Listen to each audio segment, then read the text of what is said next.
हजारों साल पहले का जिक्र है कि रोम में दकियानूस नामी बादशाह हुकूमत किया करता था। वो बहुत ही जालिम और दरिंदा सख्त आदमी था। अल्लाह पर यकीन नहीं रखता था और बुतों की पूजा करता था। उसकी पूरी कौम अल्लाह की इबादत से नावाकिफ थी, बल्कि सब के सब बुतों की पूजा करते थे। इसी बुत परस्त कौम में कुछ समझदार लोग भी रहते थे। वो आपस में अक्सर ये तस्करा करते थे कि ये मिट्टी के बुत हैं जिन्हें कौम वाले खुदा समझते हैं। ये पत्थर की मूर्तियां तो अपनी नाक पर बैठी हुई मक्खी भी नहीं हटा सकती, भला इंसान को क्या फायदा या नुकसान देंगी। कम अकल लोग हैं, इतनी सी बात भी नहीं समझते। फिर बादशाह भी अजीब आदमी है, लोगों को सख्ती के साथ इनकी पूजा करने पर मजबूर करता है। दोस्तों, उस जमाने में जो लोग भी बुतों की इबादत से इनकार करते थे, बादशाह उनको आग में डाल देता था, उनके नाखून खींच लेता था। इस कौम में हर साल एक मेला लगता था जिसमें तमाम लोग शिरकत के लिए जाते थे। यहाँ कुश्तियों के मुकाबले होते, दौड़ के मुकाबले होते और तरह तरह के दूसरे खेल तमाशे भी होते थे। मेले के इख्तिताम पर इनामात तकसीम होने के बाद बुतों की पूजा होती थी और मिठाई भी तकसीम होती थी। इन फजूल खेल तमाशों से तंग आकर चंद लोग एक दरख्त के साए में आकर बैठ गए। इनमें से कोई किसी को नहीं जानता था। आखिर एक आदमी ने दूसरे से तारुफ कराया और पूछा, भाई तुम सब यहाँ क्यों बैठे हो? पहले ने कहा, मुझे बुत परस्ती से नफरत है। दूसरा बोला, हाथों की बनाई हुई मूर्तियों की इबादत करना कहाँ की अक्लमंदी है। तीसरे ने कहा, पूरी कौम जाहिल हो चुकी है, कोई भी खुदा को नहीं जानता। इस तरह इन सब ने मिलकर ऐद किया कि वो हरगिज बुतों की पूजा नहीं करेंगे, बल्कि सिर्फ उस खुदा की परस्तिश करेंगे जो सबका मालिक है, जिसने चांद, सितारे, जमीन, आसमान, पानी और हम सब इंसानों को पैदा किया है। वही सबको खिलाता है, पैदा करता है और मौत देता है। इन चंद साथियों ने मिलकर एक मकान खरीद लिया और वहां रहने लगे और वहां पर अल्लाह की इबादत शुरू कर दी। आहिस्ता आहिस्ता ये खबर इनकी कौम में फैल गई कि चंद नौजवानों ने बुतों से बागी होकर अल्लाह की इबादत शुरू कर दी है। ये खबर बादशाह को भी पहुंचा दी गई। बादशाह ने यह सुना तो गुस्से से लाल पीला हो गया और कहने लगा, मैं इस मुल्क में बुतों के खिलाफ बोलने की किसी को इजाजत नहीं दे सकता। इसने हुक्म दिया कि नौजवानों को गिरफ्तार कर लिया जाए और इसके सामने पेश किया जाए।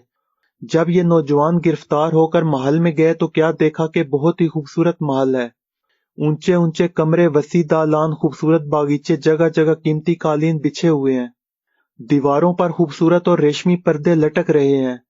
दर्जनों नौजवान हाथों में तलवारें लिए महल की हिफाजत कर रहे थे। लेकिन अल्लाह पर ईमान रखने वाले ये नौजवान किसी चीज से भी मुतासिर नहीं हुए, क्योंकि वो सिर्फ अल्लाह को ताकत वाला मानते थे और जो अल्लाह को बड़ा समझते हैं वो किसी दूसरे से बिल्कुल नहीं डरते और ना ही किसी के सामने झुकते हैं। ये नौजवान भी बेखौफ बादशाह के सामने गए। बादशाह ने उनसे कहा कि मैंने सुना है कि तुम कौम के खुदाओं को बुरा भला कहते हो और एक ऐसे खुदा को मानते हो जिसे कभी आंख से देखा भी नहीं। शायद तुम नौजवान हो, इसीलिए अपने मजहब से भटक गए हो। देखो, तुम इन बातों से बाज आ जाओ, मैं तुम्हें अच्छे अच्छे ओहदे और इनाम दूंगा। बादशाह ने जब अपनी बात खत्म की तो एक कैदी नौजवान ने कहा, बादशाह सलामत, हम अल्लाह के सिवा किसी दूसरे की इबादत हरगिज नहीं कर सकते। हमारा अल्लाह बड़ी ताकत वाला है। हम आपको भी दावत देते हैं कि आप भी बुतों को छोड़कर सबसे बड़े और सच्चे खुदा की बंदगी करें, जो मारता भी है और जिंदा भी करता है, सबको वही रिस्क देता है। वो पानी भी बरसाता है, फसल उगाता है और औलाद भी देता है। बादशाह ने जब देखा कि ये नौजवान खुदा की तारीफें किए जा रहे हैं तो जोर से चिल्लाया कि बकवास बंद करो, और गुस्से से कांपने लगा। इसने नौजवानों से कहा कि मैं तुम्हारे बाप दादा की इज्जत करता हूँ, वरना तुम्हें अभी और इसी जगह कत्ल कर देता। तुम्हें सोचने का एक मौका देता हूँ। अगर तुम अपने इरादों से बाज नहीं आए तो गर्दन उड़ा दूंगा, और अगर बुतों को खुदा मान लिया तो दरबार में जगह दूंगा। ये तमाम नौजवान बादशाह के दरबार से निकलकर सीधे अपने इबादत खाने में आए। ये वही मकान था जो उन्होंने खरीदा हुआ था। सब ने मिलकर मशवरा किया कि हम शहर से दूर किसी पहाड़ के गार में चल कर रहते हैं, वहां अल्लाह की इबादत करेंगे और जब तक इस जालिम बादशाह की हुकूमत खत्म नहीं हो जाती हम उसी जगह पर रहेंगे। रात को जब सब लोग सो गए और हर तरफ अंधेरा छा गया तो ये नौजवान खामोशी के साथ उठे, अपना सामान बांधकर कंधे पर रखा और शहर से बाहर पहाड़ की तरफ चल दिए। उन्होंने एक कुत्ता पाल रखा था, वो कुत्ता भी उनके साथ चल दिया। चलते चलते दूसरे दिन दोपहर को ये एक पहाड़ के पास पहुंचे। वहां एक गार था। इन नौजवानों ने इस गार को साफ किया और गार में बैठकर सस्ताने लगे। तवील फासला पैदल चलने की वजह से ये बहुत थक चुके थे। कमर सीधी करने के लिए लेट गए। उनका कुत्ता गार के मुंह पर बैठकर पहरा देने लगा। थकन और रात भर पैदल चलने की वजह से उन्हें नींद आने लगी और एक एक करके सब सो गए। अल्लाह ताला ने उन्हें ऐसी नींद सुलाया कि वो गार के अंदर 300 साल तक सोते रहे। ना उन्हें भूख लगी और ना वो बीमार हुए। 300 साल के बाद सब एक एक करके उठ गए। एक दूसरे से पूछने लगे, बड़ी गहरी नींद थी, हम कितनी देर तक सोए रहे? दूसरे ने जवाब दिया, हम आज सारा दिन सोए, आज शायद दूसरा दिन निकल आया है। एक साथी कहने लगा, 2 दिन हो गए हमें सोते हुए, अब बहुत भूख लग रही है। उन्होंने कहा, हम में से एक आदमी जाकर बाजार से खाना ले आए। इनमें से एक नौजवान कुछ पैसे लेकर खाने का सामान लेने शहर की तरफ जाने लगा।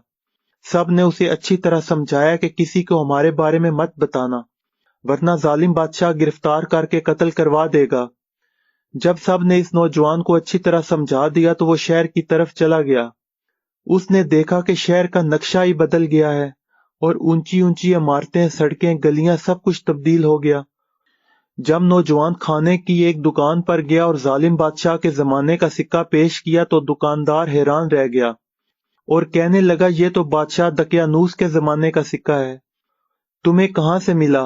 चंद और लोग भी जमा हो गए और कहने लगे, इस नौजवान को कदीम खजाना मिल गया है जिसमें से ये सिक्का निकाल लाया है।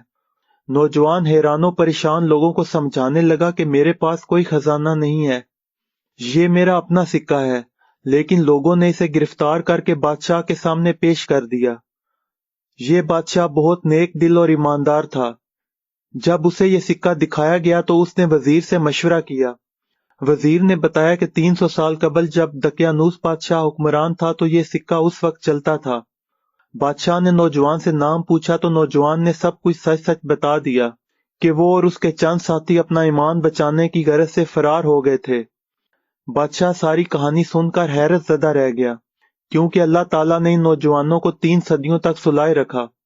इस अरसे में कई बादशाह तब्दील हो गए थे। बादशाह ने इस नौजवान से कहा कि मुझे अपने साथियों के पास ले चलो। वो नौजवान बादशाह को उस गार में ले गया, जबकि बादशाह के साथ साथ एक बड़ा मजमा भी उन नौजवानों को देखने के लिए पहुंचा। गार के पास पहुंचकर इस नौजवान ने अपने साथियों को सारा किस्सा बताया और जब इन नौजवानों को ये मालूम हुआ कि वो इतने तवील अरसे तक सोते रहे हैं तो उन्होंने अपने दीनी भाइयों को सलाम किया और दोबारा लेट गए और अल्लाह ताला के हुक्म से उनकी रूह जस्दे खाकी से परवाज कर गई। दोस्तों, ये था आज का किस्सा। उम्मीद है कि आपको पसंद आया होगा। अपनी राय का इजहार जरूर करें और इस किस्से को दूसरे लोगों के साथ भी शेयर करें। शुक्रिया।